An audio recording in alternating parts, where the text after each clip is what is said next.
السلام علیکم ورحمۃ اللہ وبرکاتہ۔ تمام تعریف اللہ کے لیے جو رب ہے عالمین کا، خالق و مالک ہے کائنات سارے جہان کا۔ اللہ تعالیٰ کی تعریف کے بعد درود ہو جناب حضرت محمد مصطفیٰ صلی اللہ تعالی علیہ وسلم اور آپ کی آل پر، جیسا کہ آپ کا مرتبہ ہے، عظمت و شان ہے کہ آپ نبیوں کے نبی ہیں اور رسولوں کے بھی رسول ہیں، شاہوں کے تاج، تاجداروں کے بھی تاجدار ہیں، کشتی ملت کے کھیونہار سب سے انوکھے اور سب سے نرالے ہیں، حضرت عبداللہ کی آنکھوں کے تارے اور عام نبی کے راج دلارے ہیں، جن کا نام گرامی جناب محمد الرسول اللہ صلی اللہ تعالی علیہ وسلم، جو 14ویں کے چاند سے بھی زیادہ روشن اور اللہ کے بعد سب سے افضل و اعلیٰ ہیں، آپ کی مقدس بارگاہ میں بادب درود و سلام کا ہدیہ پیش کریں اور محبت سے پڑھیں۔ اللہم صلی علی سیدنا و شفیعنا و نبینا و حبیبنا و مولانا محمد مبارک وسلم صلاۃ و سلاما علیک یا رسول اللہ، الصلاۃ والسلام علیک یا حبیب اللہ، الصلاۃ والسلام علیک یا نبی اللہ۔ محترم بزرگوں اور دوستوں، پیارے اسلامی بھائیوں، ہم تمام ہی انسانوں کی یہ خواہش ہوتی ہے کہ عزت ملے، شہرت ملے اور دولت ملے اور ہر طرح سے انہی کو بڑائی کا حق ملے۔ یہ سبھی اس بات کی خواہش رکھتے ہیں اور اسی کے لیے جد و جہد کرتے بھی ہیں، مگر اپنی فطرت کے قانون کی حیثیت سے جد و جہد کرتے ہیں، اللہ کے قانون کے اعتبار سے کوشش نہیں کرتے۔ کامیابی اللہ ہی کے قانون سے ملتی ہے، جو اللہ کے قانون کے مطابق اگر ہم جد و جہد کرتے رہیں تو انشاءاللہ اس میں کامیابی ملتی ہے۔ آپ دیکھیں، ایک اللہ تعالیٰ نے ہر چیز کا اصول مقرر کیا ہے۔ جیسے جو اس زمین سے ہمیں رزق نصیب ہوتا ہے،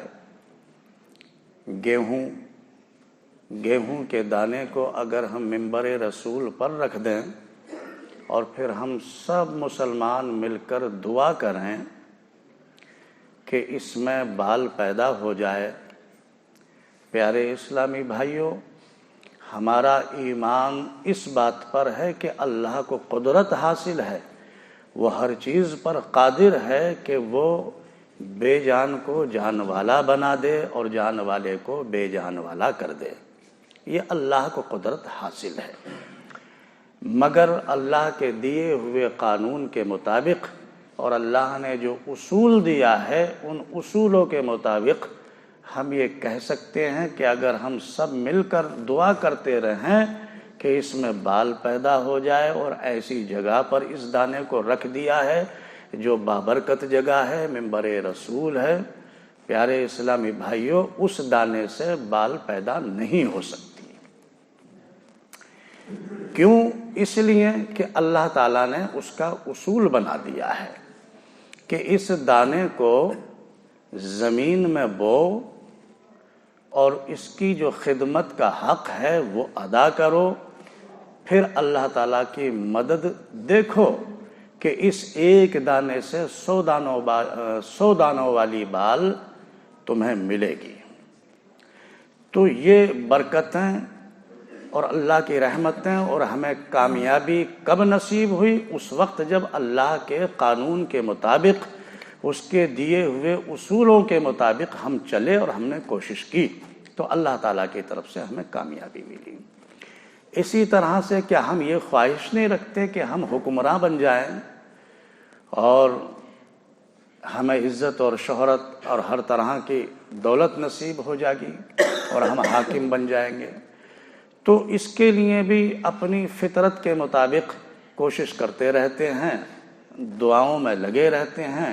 کہ اے اللہ ہماری حکومت بنا دے، ہم حکمراں بن جائیں۔ پیارے اسلامی بھائیوں، یہ ہماری اپنی سوچ ہے، یہ ہماری اپنی فطرت ہے۔ اگر ہمیں حکمراں بننا ہے کہیں کا تو اس میں بھی ہمیں اللہ کے قانون کے مطابق ہی چلنا ہوگا، اور اللہ نے جو ہمیں اصول دیے ہیں، اللہ کے پیارے محبوب نے جو تعلیمات میں ہمیں ارشاد فرمایا ہے کہ تم اللہ تعالیٰ کی مدد کس طرح حاصل کر سکتے ہو، تو ہمیں ان اصولوں کو فالو کرنا پڑے گا۔ یعنی اگر ہم حکمراں بننا چاہیں اور اپنی حکومت چاہتے ہیں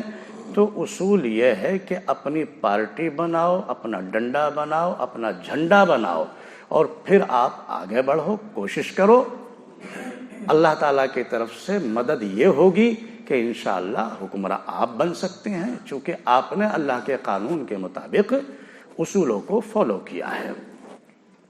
اور ذرا دیکھیں، قرآن بھی اسی بات کو کہہ رہا ہے جو ہم نے آیت تلاوت کی ہے۔ ہم نے یہ بات علامہ اقبال کے اشعار میں پڑھی اور سنی تھی کہ علامہ اقبال کہتے ہیں کہ خدا نے اس قوم کی حالت نہیں بدلی جس قوم کو خود اپنی حالت بدلنے کی فکر نہ ہو، لیکن جب قرآن کا مطالعہ کیا اور اس کے اور زیادہ سرچ کیا تو یہ بات سمجھ میں آئی کہ یہ اللہ ہی کا حکم ہے، اور علامہ اقبال نے جو کچھ کہا وہ قرآن کا مفہوم ہی بیان کیا ہے۔ اللہ خود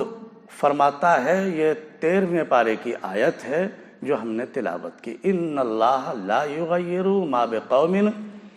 حتی یغیروا ما بانفسہم واذا اراد اللہ بقوم سوءا فلا مرد لہ وما لہم من دونہ من وال۔ اللہ خود فرما رہا ہے کہ میری طرف سے جو مدد تمہیں نصیب ہوگی، میں جو تمہاری حالت بدلوں گا، تو اس وقت جب کہ تم خود اپنی اس جستجو میں لگ جاؤ گے، اپنی فکر کرو گے اپنی حالت بدلنے کی۔ اگر تم چاہو کہ تم یوں ہی ہاتھ پر ہاتھ رکھ کر بیٹھے رہو تو ایسا نہیں، میں نے تمہیں ایک عالم اسباب سے جوڑا ہے، تمہیں عالم اسباب میں رکھا ہے، اور تمہیں یہ طاقت دے دی ہے، تمہیں سوچنے سمجھنے کے لیے دماغ دیا ہے، اتنا اختیار میں نے تمہیں دیا ہے جو تم اپنی کوشش کر سکو۔ جب تم کوشش کرو گے تو میں ضرور تمہاری مدد فرماؤں گا اور تمہاری حالت کو بدل دوں گا۔ یعنی مطلب یہ ہے کہ اللہ نے صاف صاف فرمایا ہے کہ اللہ کسی قوم کی حالت کو نہیں بدلتا جب تک اس قوم کو خود اپنی حالت بدلنے کی فکر نہ ہو۔ پیارے اسلامی بھائیوں، اس بات سے ہمیں ایک تو یہ سمجھ لینا چاہیے کہ ہم اپنے وقت کو یوں ہی برباد نہ کریں۔ اللہ تعالیٰ نے اپنی حمد و ثنا کے لیے بے شمار فرشتوں کو پیدا فرمایا جو اللہ تعالیٰ کے احکام کی تنفیذ کر رہے ہیں اور اپنے ذکر سے پروردگار عالم کو راضی کرتے رہتے ہیں۔ رات دن ان کی غذا ہی یہ ہے کہ وہ ہر وقت ذکر میں لگے رہیں۔ حالانکہ قرآن نے انسانوں کے لیے بھی یہ بتایا ہے، اقیم الصلاۃ لدلوک الشمس الی غسق اللیل وقرآن الفجر، یعنی نماز قائم کرو سورج ڈھلنے کے بعد سے رات تک، اور فجر میں تلاوت کرو۔ یعنی قرآن سے جب ہم یہ بات سمجھتے ہیں تو ہماری سمجھ میں یہ بات آتی ہے کہ سورج ڈھلنے کے بعد سے ہم نماز ہی میں لگے رہیں، اور پھر رات کو بھی وَمِنَ اللَّيْلِ فَتَهَجَّدْ بِهِ نَافِلَةً لَكَ عَسَىٰ أَن يَبْعَثَكَ رَبُّكَ مَقَامًا مَحْمُودًا، اور نفلی عبادت سے اپنے رب کو راضی کرو، یعنی تہجد میں بھی نوافل پڑھ کے اپنے رب کو راضی کرتے رہو، اور صبح فجر میں بھی اللہ کے ذکر سے اللہ کو راضی کرو۔ تو قرآن کی اس آیت سے یہ بات سمجھ میں آتی ہے کہ سورج ڈھلنے کے بعد آپ اسی میں لگے رہو۔ لیکن جب فرمان رسول کو پڑھا تو حدیث کے مطابق اس بات کی تشریح ہوئی کہ اللہ تعالیٰ نے جو اپنے بندوں کو حکم دیا ہے تو سورج ڈھلنے کے بعد رات تک جو نماز کا حکم ہے وہ یہ ہے کہ چونکہ سورج ڈھلنے کے بعد ایک ظہر کی نماز کا وقت آتا ہے، پھر عصر کی نماز کا وقت آتا ہے، اور پھر مغرب ہے اور عشاء کی نماز ہے۔ یہ 4 وقت تو اس میں نکل گئے ہیں۔ اب چونکہ پوری رات ہی سونے میں تو نہیں گزار دیں گے، حالانکہ آج تو حالات یہ ہیں کہ آدمی اپنے رب سے اتنا بے خبر ہو گیا ہے اور وہ اس دنیا میں اتنا مست اور مدہوش ہے کہ اسے اپنے رب کی طرف کوئی فکر ہی نہیں ہے۔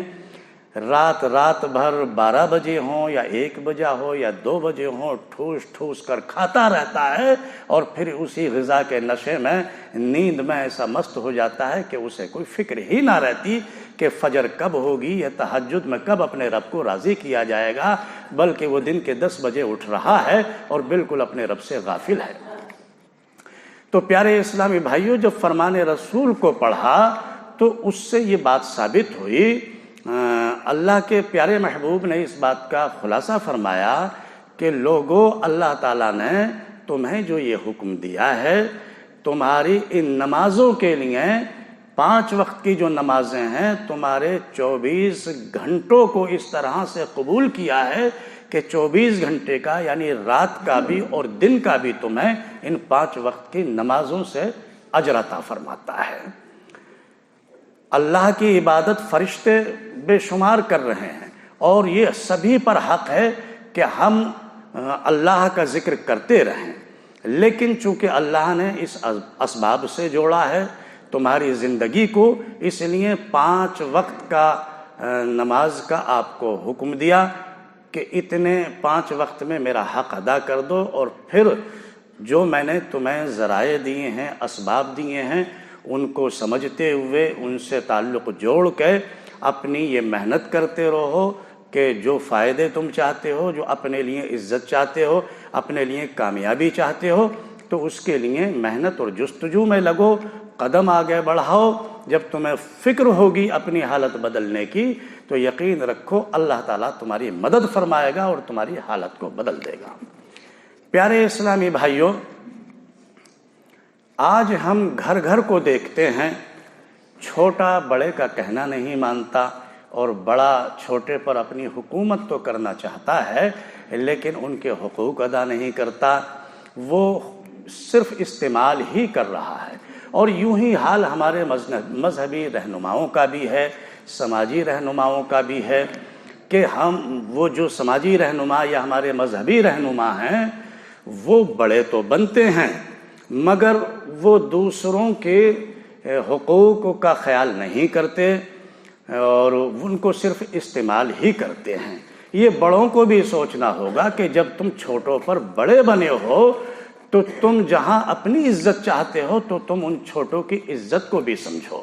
جب اب خود کامیاب بننا چاہتے ہو تو ان کی کامیابی کی طرف بھی دھیان دو۔ پیارے اسلامی بھائیوں، یاد رکھو آج تک کوئی شخص وہ کامیاب نہیں ہوا جو صرف اپنی ہی کامیابی چاہتا ہو، جو صرف اپنا ہی فائدہ چاہتا ہو، وہ کبھی فائدہ مند نہ ہوا۔ حالانکہ بظاہر ہماری نگاہیں یہ بات دیکھتی ہیں کہ دوسروں کو نقصان پہنچا کر ہم جو فائدے حاصل کر لیتے ہیں، دولت والے بن جاتے ہیں اور کامیابی سمجھتے ہیں، یقیناً وہ کامیابی نہیں ہے۔ اصل کامیابی، اصل فائدہ وہی ہوا کرتا ہے جب آپ کو یہ فکر ہو کہ میں دوسروں کو بھی فائدہ پہنچاؤں، میں دوسروں کو بھی کامیاب ہوتا دیکھوں، میں دوسروں کو بھی عزت والا اور شہرت والا دیکھوں، اچھی طرح سے زندگی گزارتا ہوا دیکھوں، تو یقیناً آپ بھی کامیاب ہوں گے اور آپ کو فائدہ نصیب ہوگا۔